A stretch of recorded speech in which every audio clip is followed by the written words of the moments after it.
Colombia signed a peace deal years ago, but why do gangs still rule certain regions? If the war ended, why does violence continue? And how do these groups keep control of land, people, and money? Colombia is a country known for its beautiful landscapes and strong culture. In recent years, it has made major progress toward peace after decades of conflict. Yet some parts of Colombia are still controlled by gangs and armed groups. This can be confusing because many people believe that peace agreements should have ended violence everywhere. The truth is that gang control continues because of history, geography, poverty, weak government presence, and the profits of illegal businesses like drug trafficking. All these factors work together and keep certain regions under gang influence. For more than 50 years, Colombia experienced a long-armed conflict. The conflict involved the government, left-wing guerrillas, right-wing paramilitaries, and criminal organizations. One of the largest groups was the FARC, which controlled large rural areas and gained power through violence and fear. In 2016, the Colombian government signed a peace agreement with FARC. This was a historic step and greatly reduced violence in many regions. Many fighters surrendered their weapons, and the country began to move toward peace. However, the peace deal did not end all violence. Some fighters refused to join the agreement, while others used the chaos to switch to criminal activities. When FARC left many regions, they created a power vacuum. A power vacuum happens when a strong authority disappears and no one replaces it. The government did not move fast enough to provide security, jobs, and services in those areas. Because of this gap, other armed groups moved in. These groups included former FARC fighters who rejected the peace deal, other guerrilla groups like the ELN, and criminal gangs involved in drug trafficking. These groups fought each other for control of land, resources, and people. In many cases, this led to increased violence and fear in local communities. The drug trade is one of the main reasons gangs remain powerful. Colombia is a major producer of coca, the plant used to make cocaine. Armed groups control coca farms, drug labs, and smuggling routes, which brings huge profits.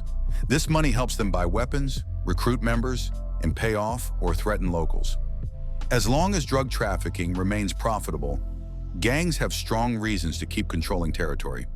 In addition, many of these regions are remote and difficult to access, making it hard for the government to maintain a strong presence. Without proper government support, gangs become the local authority, enforcing rules and controlling daily life.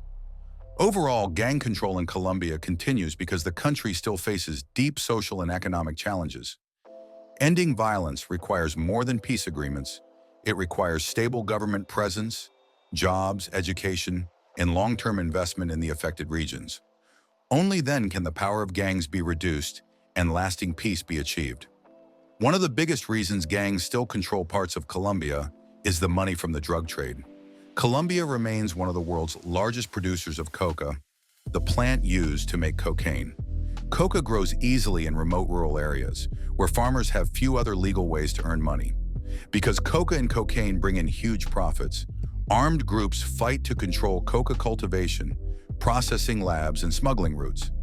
These groups, including former guerrillas, dissident FARC factions, the ELN, and powerful criminal organizations like the Gulf Clan, earn massive sums from drug trafficking. They use this money to buy weapons, recruit new members, and bribe or intimidate people, which strengthens their hold over territory.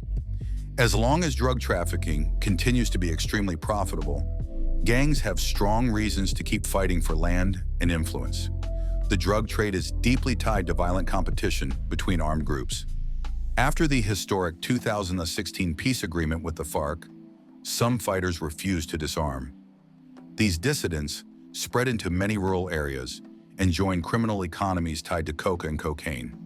Other groups like the ELN and Gulf Clan also fight each other for prime drug routes and territories that are valuable for moving cocaine to domestic and international markets. This competition over illegal money fuels ongoing conflict, violence, and displacement for civilians living in those regions. Geography also makes it hard for the government to fully control these regions. Many gang-controlled areas are remote, rugged, and difficult to access. Dense jungles, mountains, and border regions near Venezuela and Ecuador make it challenging for Colombian security forces to maintain a steady presence. Roads are often poor, travel is slow, and communication networks are limited. Because of this, gangs and armed groups that know the land well can hide, move supplies, and operate with less interference from authorities. This geographic isolation gives these groups an advantage, while government forces struggle to stay long-term. In many of these areas, the government's presence is weak or almost absent. There may be very few police officers, no functioning courts, and limited public services like schools, hospitals, or legal jobs. When the state cannot provide security or basic services, armed groups often fill the gap. They may enforce their own rules, settle local disputes, or punish residents who disobey them. This does not mean people support the gangs, but many feel they have no choice, since the government presence is so limited. Over time, gangs can come to function like the de facto local authority in some communities, controlling daily life and decision-making.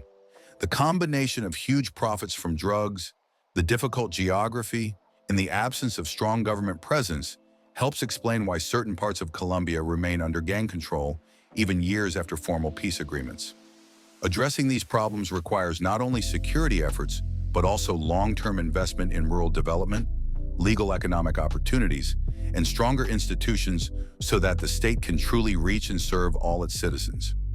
In some areas, gangs act like informal local governments. They decide who can enter or leave the region, what businesses can operate, and how conflicts are solved.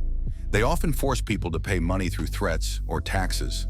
Those who resist may face violence. When the state has been absent for many years, this control becomes normal. Children grow up seeing gangs as the real power. Another problem is that Colombia does not face just one enemy.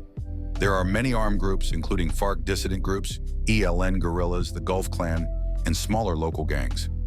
These groups often fight each other as well as the government. When one group weakens, another takes its place.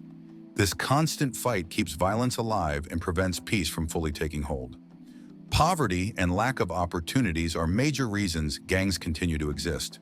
In rural areas, jobs are scarce and education is limited. Young people often see no future. Armed groups offer money, protection, and a sense of belonging. For some, joining a gang feels like the only way to survive. Without real economic alternatives, it is difficult to stop recruitment into armed groups. Colombia has strong security forces, but military action alone cannot solve the problem. When soldiers leave an area, gangs often return. Understanding the reasons behind gang control helps explain why change takes time and why lasting peace requires more than the silence of guns. If you found this video interesting, don't forget to hit subscribe for more videos like this. And tell us in the comments what surprised you the most about why gangs still control parts of Colombia.